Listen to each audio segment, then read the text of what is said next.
અજ્ઞાનતાનો એક પરાકાષ્ઠા કે સ્થિતિ અજાણતા થઈ જાય છે. જેમ કે મકર સંક્રાંતિ છે, તો એક જ દિવસમાં બધાને પુણ્ય કમાવાની ઈચ્છા હોય છે, હે ને? બધાને એક જ દિવસમાં લાડવા, લાપસી, ગોળ બધું જ ખવડાવવું હોય છે, અને પાછું પોતાના હાથથી જ ખવડાવવું હોય છે.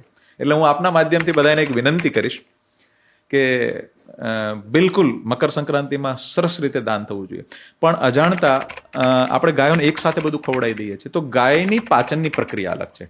એના રૂમેનની અંદર માઇક્રોફ્લોરા ખાવાનું પચાવે છે, અને એની અંદર એની પાચનની પ્રક્રિયા એવી છે કે જ્યારે પણ નવો ખોરાક આપો તો એને 15 દિવસ લાગે એડોપ્ટ થતા. અચ્છા. હવે અચાનક કાર્બોહાઈડ્રેટ અચાનક ખૂબ પેટમાં જતું રહ્યું તો એના માઇક્રોબ્સ પચાવવા માટે તૈયાર નથી, તો એ ડિસ્ટર્બ થશે, એને આફરો આવશે, અને કેટલી મોટી સંખ્યામાં મૃત્યુ પણ થતા હોય છે.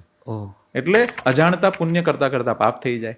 એટલે અમે મકર સંક્રાંતિ માટે વિશેષ આપના માધ્યમથી બધાને વિનંતી કરીએ છીએ કે ગૌશાળા જે પણ રાખે અને જે લોકોને દાન પુણ્ય કરવું હોય તો જ્ઞાનથી ઉપર આવજો.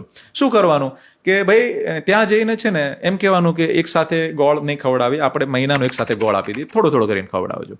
એક સાથે ચારો નહીં, આપણે ચારો આપીએ, થોડો થોડો ખવડાવો. લાપસી એક સાથે નહીં, આવી રીતે કરો. પૈસાનું દાન પણ આપી શકો, પણ જો તમારા હાથથી જ ખવડાવવાની ઈચ્છા હોય ને તો 30 દિવસ જઈને રોજ રોજ ખવડાવજો. આપના માધ્યમથી એક બીજી વાત કહીશ બધા ગૌપાલકોને અને બધા શહેરવાસીઓને કે કોઈ પણ ચારો કે દાણ પણ ચેન્જ કરવું હોય ને તો પણ 15 દિવસ લાગે છે. આજે 5% બદલવાનું, પછી 5%, પછી 5%, 10 થી 15 દિવસમાં જે એડોપ્ટ થાય એ સારું પરિણામ હોય છે. ઘણી વખત શહેરોની ગાયો અચાનક બહાર કોઈ એક જગ્યાએ જાય ને અને મૃત્યુ થાય. શું કામ? કારણ કે એને એઠવાડ ખાધો છે. હવે એઠવાડ ખાધેલી ગાયને ગમે એવો સરસ મજાનો ઘાસચારો આપશે ને તો એ તે ગાયનું મૃત્યુ નિશ્ચિત ઓલમોસ્ટ હોય છે. કેમ કે એનું રૂમેન એઠવાડ માટે એ સેટલ થઈ ગયું હોય છે. તો એને ધીરે ધીરે પહેલા એઠવાડમાંથી પાકેલું ભોજન દેવું પડશે. જ્યારે એને શિફ્ટ કરીએ છીએ શહેરમાંથી બહાર, અચાનક પકડીને લઈ જઈએ છીએ બહાર, તો એની માટે એને પહેલા 5% ઘાસચારો આપો, પછી 10% આપો, 20% આપો. 25 દિવસની સાયકલ એને લઈ જશો તો મોર્ટેલિટી રેશિયો નહીં આવે. બરાબર છે. તો આ બધી જ્ઞાનથી ઉપર આવવાની વાત છે.